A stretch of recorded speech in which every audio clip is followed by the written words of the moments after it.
fam? Welcome back to the channel. Today we have another project truck.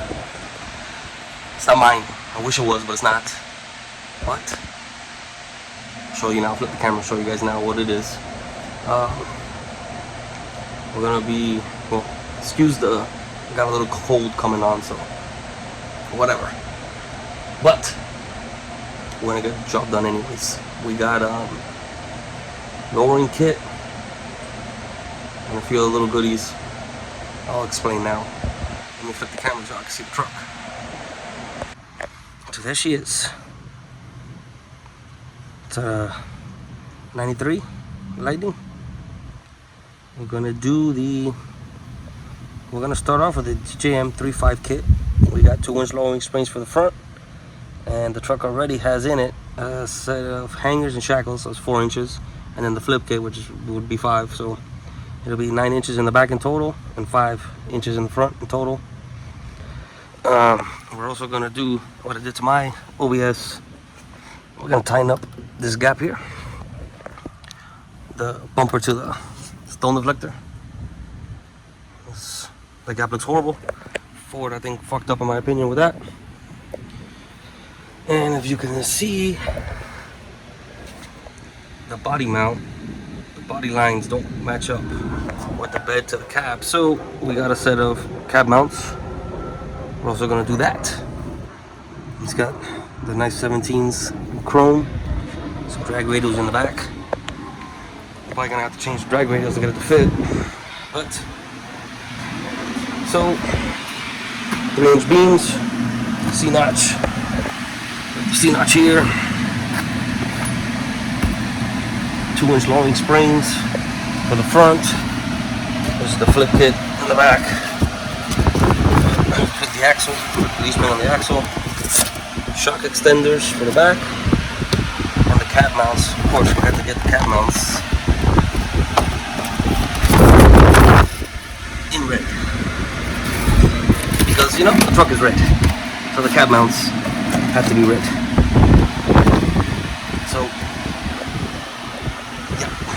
yeah, bear with me. It's gonna be a few days project, so the videos will come out after the truck is done and the customer comes and picks it up. But yeah, so it'll actually be pretty much the same drop as my OBS 5.9, and then the bumper and the cab mounts, and hopefully we don't find any brakes, whatever we need, but hopefully not. I haven't checked none of that yet. The truck just got delivered a few moments ago, so yeah, fun. So keep you updated as we're going along. Yeah, let's head into the garage and start having some fun. We got a little progress. Had the bumper off. I'm gonna go wide zoom. The bumper off, fog lights off, all that stuff off this deal. So these brackets right here is where I modify. So these holes were oval. Oh, I gotta take this off. But all I do is I slot them further down. Same thing with these. I'm saying I get this out of the way, but slide it further down. So the bumper itself goes up higher. So it'll slide up higher. These bolts will slide down further, so it'll line up higher to close up that gap. I do know, as I learned with mine, on the passenger side, right here, somewhere along this line here on the passenger side has to get notched for the frame. I believe it was here. I'll see once I put it on the truck again. I don't remember. And yeah, the lightning, the bolt goes through here to hold the front. So I'm gonna get these brackets off, get these off. I'm gonna notch them, bolt them back on.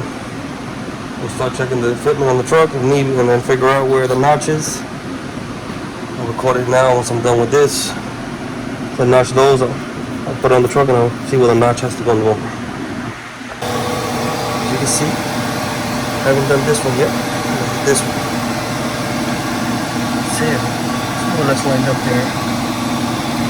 How much lower now the slot is from before. Factory, slightly modified.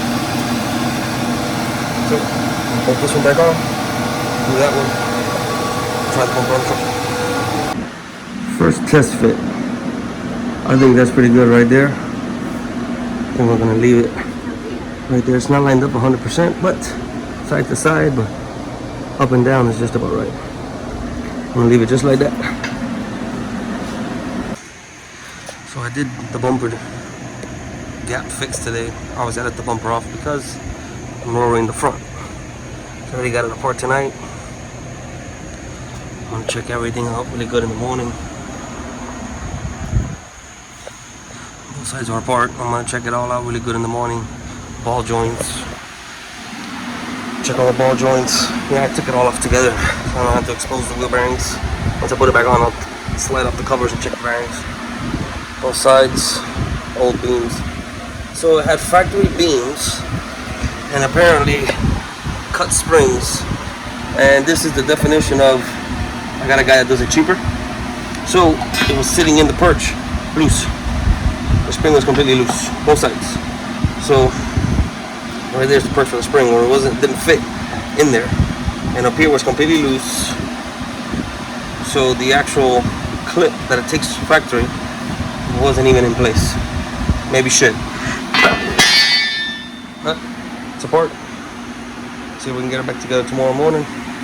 Flip it around and do the back. Alright, so we have an update. We had a problem. I want to change the radius arm bushings. I had this deal in there before, it was apparently cross-threaded. So I was able to get a new one, but it won't be here till tomorrow. Like I gotta go pick it up tomorrow, get the new bushings. So I gotta get a new nut as well. So the driver's side I cannot put back together, but passenger side, we got the new bushings in there. Got the frame notched.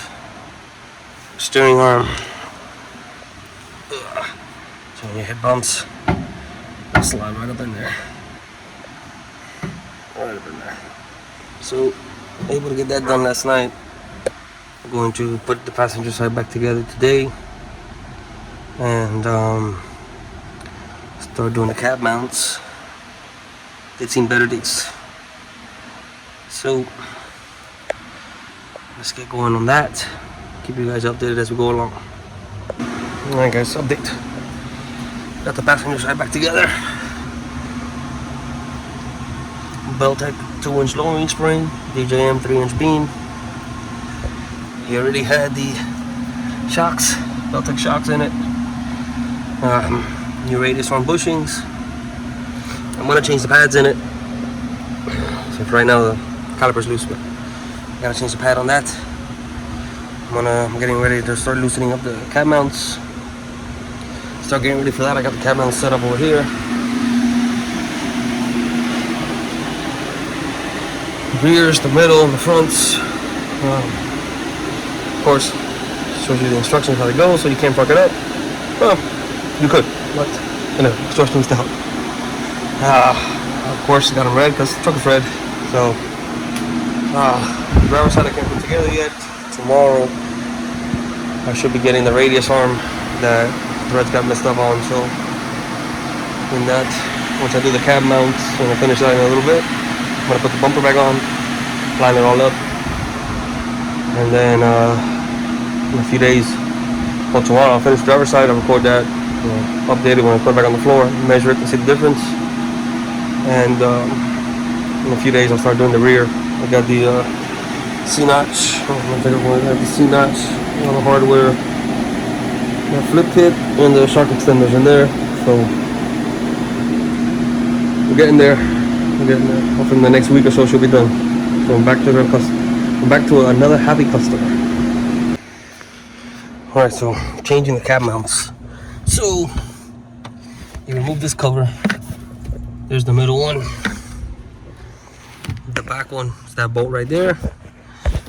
This bolt right here. So the new one's already on.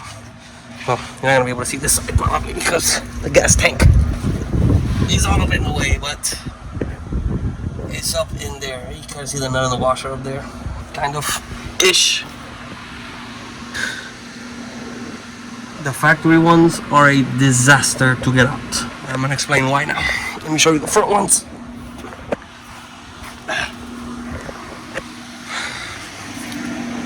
And the front ones.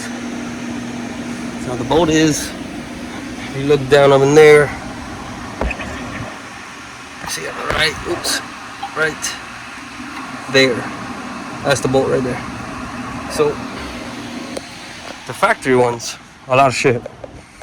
So they're compression, so they slide into each other. I don't know what the other one is. I don't know, I threw everything around here. Oh, sorry. This is the rear one, the big one. This deal, compression fits inside of that one. To get this out was a nightmare, but it's out. The middle ones I had to cut. Had to cut them, and then hit it with the air hammer, get it all the way out. But whatever, it's out. See if we get them out. But I have noticed the driver's side cannot be tightened down anymore, and the body line's a little too high compared to the bed. So maybe I'll just shim the bed up. And then the passenger side,